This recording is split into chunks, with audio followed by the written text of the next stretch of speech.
এই শিবিরের কাছে যাতে আসতে না পারে সেই জন্য বলা হয় হাত কাটা রক কাটা। কার রক কাটছে দেখান। আমি তো চ্যালেঞ্জ করেছি, শিবির কার ছেলের কোন বিশ্ববিদ্যালয় কোথায় কার রক কেটেছে যদি প্রমাণ করতে পারো, শিবিরের পক্ষে একটি কথাও আমি বলবো না। তাফসীর মাহফিল CHP ইসলামী ছাত্র শিবির কলেজের ছাত্র, বিশ্ববিদ্যালয়ের ছাত্র। আমাদের দেশে স্কুল কলেজ বিশ্ববিদ্যালয়ে যেসব ছেলেমেয়েরা পড়াশোনা করে ওরা কি মঙ্গল গ্রহে থেকে আসছে না আমাদের ছেলেমেয়ে? বলেন কাদের? আমাদের ছেলেমেয়ে। কিন্তু বিশ্ববিদ্যালয় থেকে আমরা যে ধরনের ছাত্র আশা করি সেরকম ছাত্র কি বেরোচ্ছে? সেরকম বেরোচ্ছে না। অর্থাৎ কেউ সন্ত্রাসী হচ্ছে, কেউ মাস্তান হচ্ছে, কেউ চাঁদাবাজ হচ্ছে। দোষ তো আমাদের ছেলেদের না, দোষ হচ্ছে সিস্টেম অফ এডুকেশন, লেখাপড়া শিক্ষা পদ্ধতির দোষ। এই যে দেখুন, এতক্ষণ যা বললাম কথা তো বোঝা লাগবে আপনাদের, নাকি বোঝা লাগবে না? এতক্ষণ যে কথাগুলি বললাম, এই রসুলের জীবনী যদি কলেজ বিশ্ববিদ্যালয়গুলি পড়ানো হতো তাহলে আমাদের ছেলেগুলি ভালো হইতো কিনা বলেন? এই কোরআন শরীফ ক্লাস 1 থেকে শুরু করে মাস্টার ডিগ্রি পর্যন্ত যদি কোরআন শরীফ শেখানো হইতো, বাধ্যতামূলক অর্থ এবং ব্যাখ্যা সহকারে যদি শেখানো হতো তাহলে ভালো ভালো ছেলেপেলে হইতো না? কি বলেন, হতো না? এই শিবিরের কাছে যাতে আসতে না পারে সেই জন্য বলা হয় হাত কাটা রক কাটা। কার রক কাটছে দেখান। আমি তো চ্যালেঞ্জ করেছি, শিবির কার ছেলের কোন বিশ্ববিদ্যালয় কোথায় কার রক কেটেছে যদি প্রমাণ করতে পারো, শিবিরের পক্ষে একটি কথাও আমি বলবো না। কাজী বাজে কথা বলে কোনো লাভ নাই। এই সব কথা বলে ইসলামী আন্দোলনকে ঠেকানো যাবে না। ঠেকানো যাবে যাবে না। যতই এই যে 15 দল 20 দল 22 দল একসাথে হচ্ছে না ভাই? বড় বড় এক একটা শূন্য, 0 + 0 + 0 + 0 from Khulna to Dhaka equal to কত? একটা বিগ জিরো। এই সব বামেদের নেতারা, যত নেতা আছে, আমি চ্যালেঞ্জ করলাম, নিজের জন্মভূমিতেও যদি দাঁড়ায় 100% জামানত বাজেয়াপ্ত হবে, একটাও পার্লামেন্টের সদস্য হতে পারবে না। কাজী এগুলি নিয়ে দল করিয়া, বড় বড় দল দেখাইয়া ইসলামের বিরুদ্ধে কথা বলিয়া কোনো পার পাওয়া যাবে না ইনশাআল্লাহ। বলেন ইনশাআল্লাহ। মানুষকে চরিত্রবান বানাতে হবে। সেই চরিত্রবান বানায় কোরআন। চরিত্রবান বানায় কিসে? কোরআনে বানায়। মাদ্রাসার শিক্ষা আর বিশ্ববিদ্যালয়ের শিক্ষা, দুই শিক্ষা এক না। এই জন্য আমি বলে থাকি, আপনারা লক্ষ্য করে দেখবেন, মাদ্রাসায় যারা পড়াশোনা করে অপরাধ প্রবণতা সেখানে কম। এটা ঠিক কিনা বলেন? অপরাধ প্রবণতা কম কোথায়? আমি একথা বলবো না যে মাদ্রাসায় যারা পড়ে তারা ফেরেশতা, আমি তা বলবো না। অপেক্ষাকৃত সব থেকে ভালো হয় কোথায় বলেন? একটা প্রমাণ দেই। আপনারা যদি হাঁটাহাঁটি করেন তাহলে আমার পক্ষে কথা বলা মুশকিল। প্রিয় ভাই সব, বাংলাদেশে 460টা থানা আছে, 460টা উপজেলা আছে। প্রত্যেকটি উপজেলায়, থানায় ওই এলাকার গুন্ডা, বদমাইশ, চোর, ডাকাতদের লিস্ট আছে না নাই? বলেন আছে কিনা? এই খুলনা কোতোয়ালি থানা আছে না একটা, ফুলতলা থানা আছে, সোনাডাঙ্গা থানা আছে, রূপসা থানা আছে না? এখানে একটু যাইয়া ওসি সাহেবকে বলবেন না থানার চোর, ডাকাত, বদমাইশ, মাস্তান, চাঁদাবাজ, খুনি, ওদের একটা লিস্ট আমাদের দেখান। এবার লিস্ট সামনে নিয়ে দেখেন ওখানে কয়জন মৌলানার নাম আছে, কয়জন পীর সাহেবের নাম আছে, কয়জন মসজিদের ইমামের নাম আছে, কয়জন মাদ্রাসার শিক্ষকের নাম আছে। এই কথাগুলি কি মাথায় ঢোকে? বুঝতে পারেন? আচ্ছা, জেলখানা আছে না বাংলাদেশের সব জায়গায়? জেলারের কাছে যান এবং লিস্ট তালাশ করেন, ওখানে লিস্টটা হাতে নেন। মাদ্রাসায় শিক্ষিত লোক জেলখানায় কয়েদি বেশি না কলেজ বিশ্ববিদ্যালয়ে যারা বলেছে তারা বেশি? তাহলে মানুষ তো লাভের দিকে বেশি যায়। আপনারা কি লাভে যাবেন না নোকসানে যাবেন? কোনটায় যাবেন? লাভের দিকে যেতে চান কারা? দেখি তো লাভ চান কারা কারা? ও মাশাআল্লাহ, কি এর লাভটা বোঝার আগে হাত উঁচু করে ফেলেছেন। আচ্ছা, হাত নামান। মানুষ লাভের দিকে ঝোঁক প্রবণতা থাকে বেশি, নোকসানের দিকে কেউ যাইতে চায় না। এটাই তো ঠিক কথা। এখন যেটা বলবো সেটা কোরআনও না হাদিসও না, এটি রূপক কথা। কিয়ামতের দিন এক ব্যক্তিকে উপস্থিত করা হবে, এক ব্যবসায়ী। তারে ফেরেশতা বলবে, ব্যবসায়ী তুমি যে আমল করেছো দুনিয়ায়, পাপ আর পুণ্য দুটো সমান সমান হয়ে গেছে, এখন তুমি বলো কোথায় যাবা, বেহেশতে যাবা না দোজখে যাবা? ব্যবসায়ী বলতেছে, ভাই ফেরেশতা আমি তো ব্যবসায়ী মানুষ, বেহেশতও চিনি না দোজখও চিনি না, যেখানে গেলে আমার 2 টাকা লাভ হয় ওইখানে আমার কথা। মানুষেরা লাভের প্রতি ঝোঁক প্রবণতা এটা বেশি। আপনারা হাত তুলেছেন না বুঝে, তুললেও ঠিকই তুলেছেন। লাভ আমরা চাই। আমরা কি চাই? এই লাভের কথা কোরআন শরীফে আল্লাহ বলেছেন, ইয়া আইয়ুহাল্লাযীনা আমানু হাল আদুল্লুকুম আলা তিজারাতিন তুনজিকুম মিন আযাবিন আলিম। এমন একটা ব্যবসা কি বলবো না যে ব্যবসায় তোমাদেরকে লাভবান করবে, একেবারে কঠিন শাস্তি থেকে বাঁচায় দেবে? আল্লাহ নিজেও ব্যবসার কথা বলেছেন। প্রিয় ভাই সব, লাভ হলো আমাদের ছেলে মেয়ে, আমাদের ভবিষ্যৎ। আমাদের ভবিষ্যৎ হলো আমাদের সন্তান।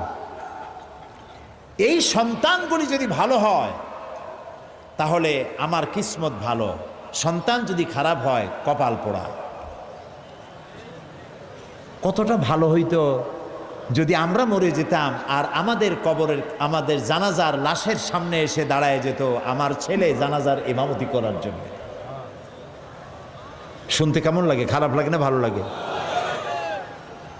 কাবা শরীফের মসজিদে হারামের ইমামের তেলাওয়াত তো শুনেছেন নিশ্চয়ই আপনারা। ফজিলাতুল শেখ আব্দুর রহমান আস-সুদাইস, সুবহানাল্লাহ, কি তেলাওয়াত! কারে কয় তেলাওয়াত!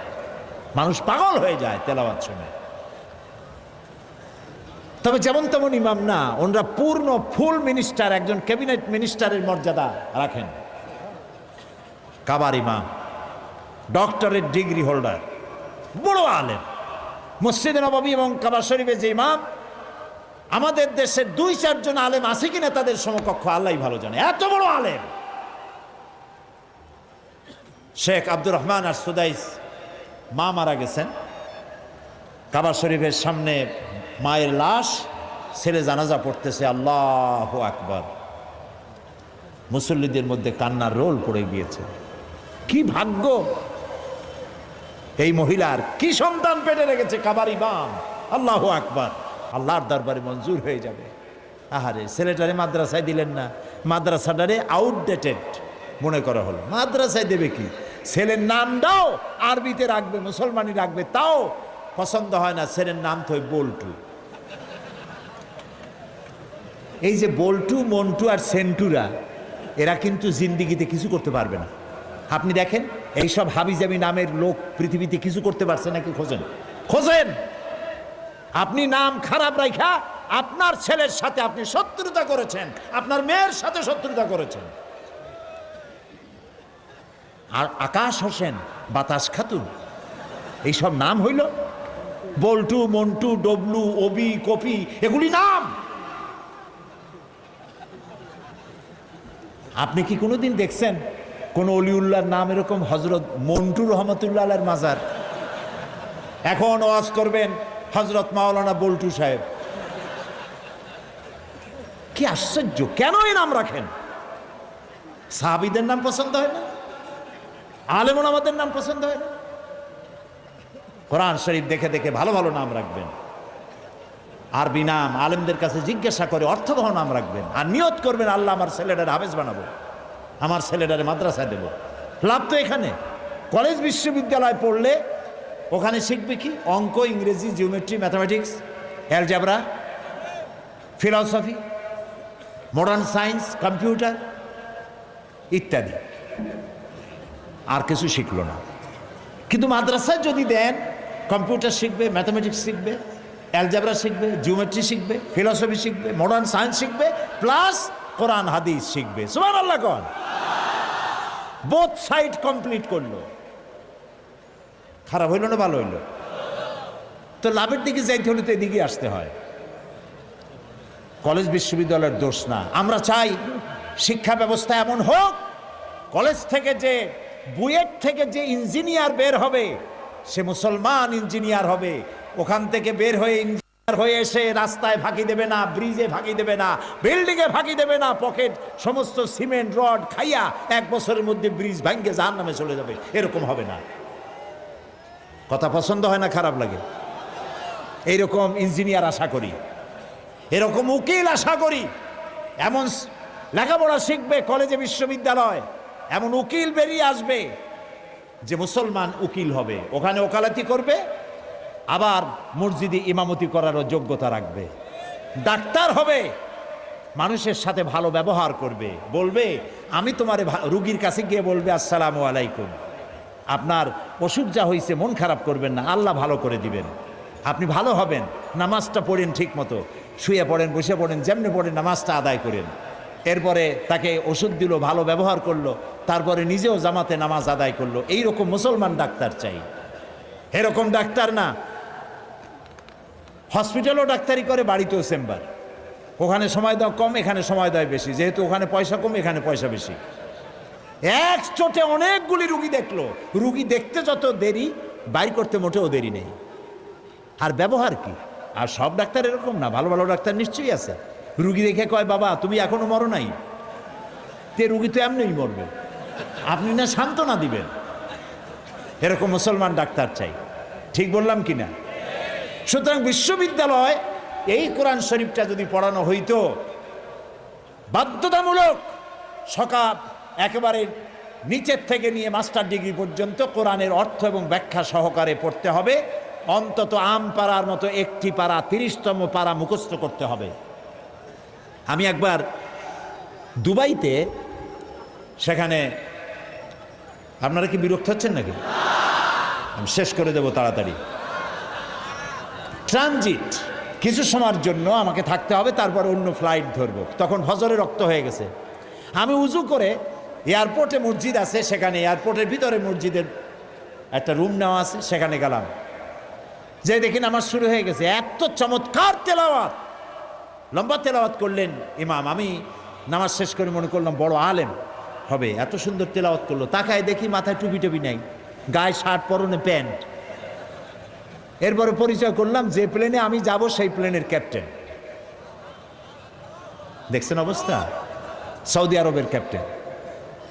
আমি তাকে জিজ্ঞেস করলাম, সে বলল যে হাফেজ যদি কেউ হয় তাহলে আমাদের দেশে চাকরি পায় তাড়াতাড়ি, আর কমসে কম 10 পারা কোরআন শরীফ মুখস্থ না হলে চাকরি হবে না। যদি আমাদের দেশে এইভাবে কোরআন শিক্ষা দেওয়া হতো ছেলেদেরকে, মেয়েদেরকে, কতই না ভালো হতো।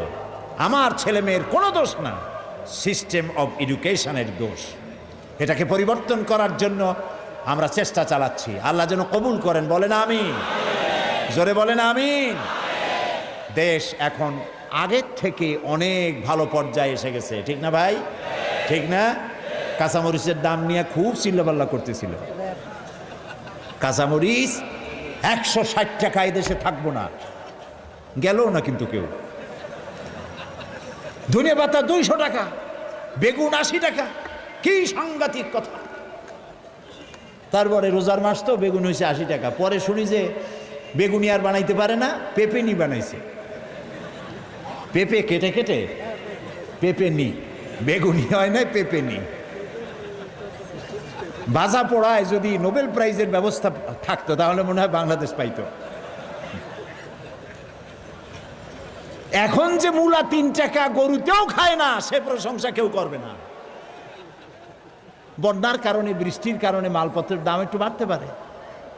তারপরে আল্লাহর মেহেরবানি, আইন শৃঙ্খলা পরিস্থিতি যতটা লস হয়েছিল তার থেকে অনেক বেশি গেইন করেছে ইনশাআল্লাহ। আলহামদুলিল্লাহ বলেন। বলা হচ্ছে জি জি, মক্কা শরীফে মদিনা শরীফে দোয়া হয়েছে। র্যাবের জন্য বলতেছে,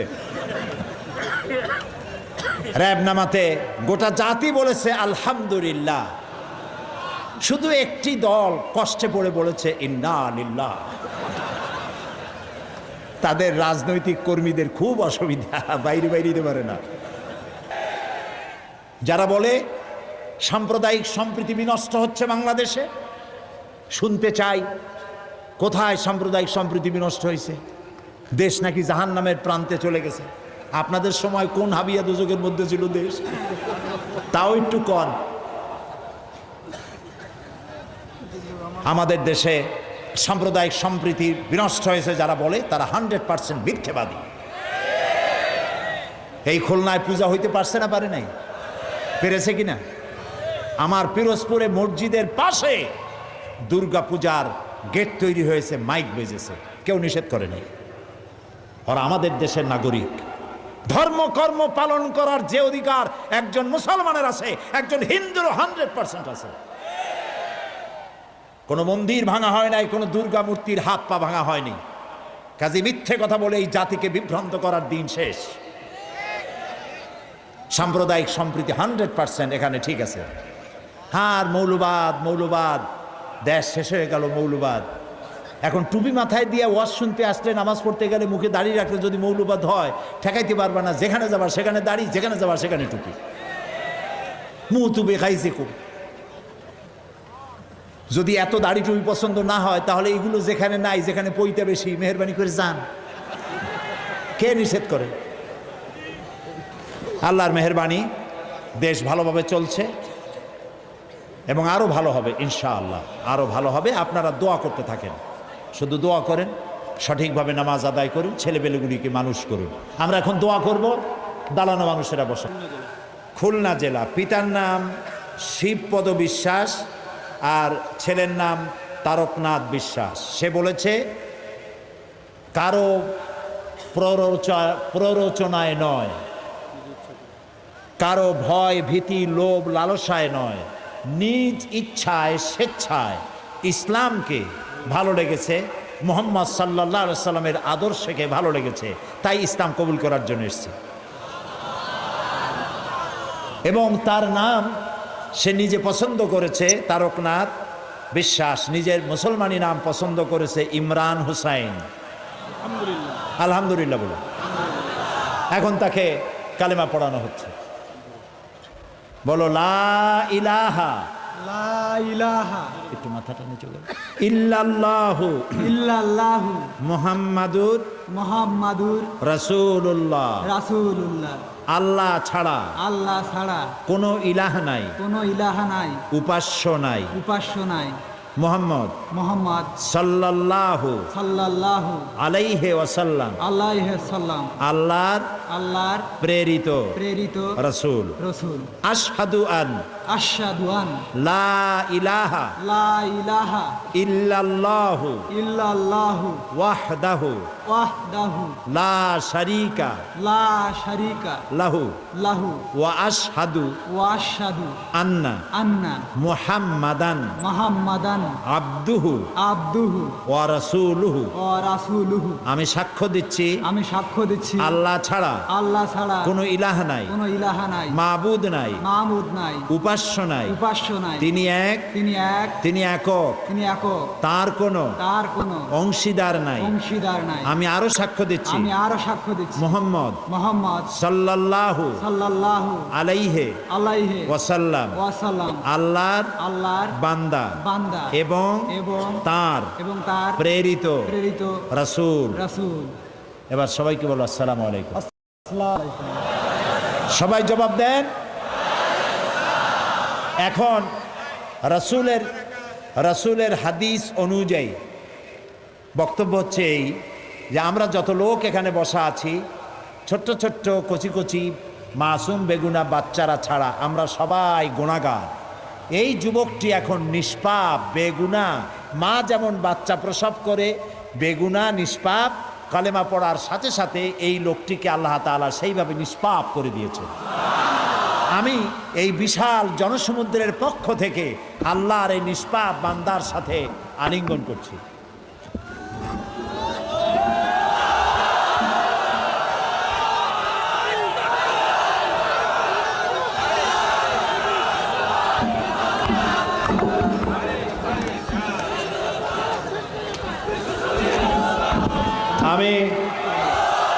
আমি মাননীয় সংসদ সদস্যকে বলবো এই ছেলেটির খোঁজ খবর নিতে এবং দিন ইসলাম যাতে সে শিখতে পারে সেই ব্যবস্থা করা, খাবার চাকরি বাকরি ইত্যাদি না থাকলে সেদিকে লক্ষ্য রাখা। যেহেতু যখন ইসলাম সে কবুল করলো তখন তার মা বাপ আত্মীয় স্বজন থেকে সম্পূর্ণভাবে বিচ্ছিন্ন হয়ে গেল, ঠিক না? আল্লাহকে বলি, আল্লাহ তাআলা তোমার স্বেচ্ছায় তোমার এক বান্দা কুফরি থেকে তাওহীদে এসেছে, তুমি তার সাহারা হয়ে যাও। আল্লাহুম্মা আমিন। রব্বানা যালামনা আনফুসানা ওয়া ইন লাম তাগফির লানা ওয়া তারহামনা লানাকুনান্না মিনাল খাসিরিন। রব্বানা লা তুযিগ কুলুবানা বা'দা ইয হাদাইতানা ওয়া হাব লানা মিন লাদুনকা রাহমাতান ইন্নাকা আনতাল ওয়াহ্হাব। হে আল্লাহ তাআলা, লাখো জনতা তোমার দরবারে দীর্ঘক্ষণ ধরে আলোচনা করে ভিক্ষুকের মতো, কাঙ্গালের মতো দুইখানা হাত তোমার দরবারে তুলে ধরেছি। মাবুদ গো, দয়া করে আমাদের জিন্দেগির গুনাহ খাতাকে মাফ করে দাও। হায় আল্লাহ রাব্বুল আলামিন, আমাদের মধ্য থেকে আমাদের যাদের মা বাপ দুনিয়া থেকে বিদায় হয়ে গেছে, আল্লাহ তাআলা কবরগুলিকে জান্নাতের টুকরায় পরিণত করে দাও। রব্বির হামহুমা কামা রব্বায়ানি সগীরা। সবাই পড়েন আমার সাথে, রব্বির হামহুমা কামা রব্বায়ানি সগীরা। হায় আল্লাহ তাআলা, আমাদের জনম দুঃখিনী গর্ভধারিণী মা কত কষ্ট করেছেন, পেটে ধারণ করে 10টি মাস বহন করেছেন, ক্ষুধায় কষ্ট করেছেন, খাবার খাইতে পারেন নাই, ঘুমাতে পারেন নাই, ডেলিভারিতে কষ্ট করেছেন, 2.5 বছর 2 বছর বুকের দুধ খাইয়া বিরক্ত করেছি, পেশাব পায়খানা করে মাকে কষ্ট দিয়েছি। ওই মা যার দুনিয়া থেকে বিদায় হলো, আল্লাহ কবরটাকে জান্নাত বানাইয়া দাও। রব্বুল আলামিন, আমাদের আব্বা নাম ধরে ডাকার মতো এখন আর কেউ নাই, কাছে নিয়া ঘাড়ে চুমা খাওয়ারও কেউ নাই। কত কষ্ট করেছেন, না খেয়ে সন্তান মানুষ করেছেন। বাপজান যার বিদায় হয়ে গেল, বেহেশতে জায়গা বানাইয়া দাও। রব্বুল আলামিন, আমাদের মা বাপ যাদের বুড়া হয়ে গেছে, খেদমত করার তৌফিক আমাদের দিয়া দাও। হায় আল্লাহ তাআলা, মা বাবার জন্য আর একটা দোয়া করি, আমাদের মা বাপ যাদের বৃদ্ধা হয়ে গেছে, আর দালিল উমর থেকে তাদেরকে বাঁচাও, বয়সের নিকৃষ্টতম অবস্থা থেকে তাদের রক্ষা করো। বিছানায় ফালাইয়া পরনির্ভর করে মেরো না মাবুদ, ইমানের সাথে সুস্থ অবস্থায় তোমার কাছে উঠায় নিও মাবুদ। বাংলাদেশে যারা বোমা মারে, বাংলাদেশে যারা সন্ত্রাসী তৎপরতা চালায়, বাংলাদেশে যারা গ্রেনেড হামলা করেছে এবং করার প্রস্তুতি নিচ্ছে, ওদেরকে গজব দিয়া, লানত দিয়া বাংলার মাটি থেকে চিরকালের জন্য বিদায় করে দাও আল্লাহ তাআলা। আল্লাহ এই শয়তানগুলোর হাত থেকে দেশটারে তুমি রক্ষা করো। আমি কয়েক সেকেন্ড আপনার জন্য ছেড়ে দিলাম। মাথা নিচু করে, চক্ষু বন্ধ করে, যার যা বলার আছে বলেন। আল্লাহকে বলেন, আল্লাহ দোয়া কবুল করবেন ইনশাআল্লাহ।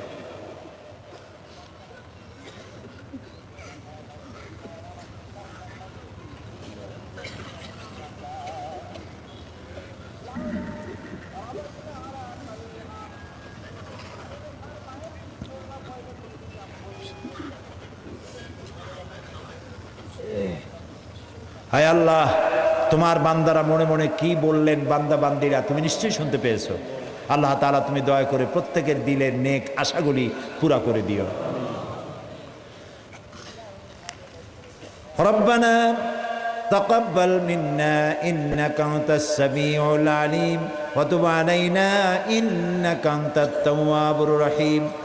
সুবহান রাব্বিকা রাব্বিল ইজ্জাতি আম্মা ইয়াসিফুন وسلام على المرسلين والحمد لله رب العالمين واجعل آخر كلامنا عند الموت لا إله إلا الله محمد رسول الله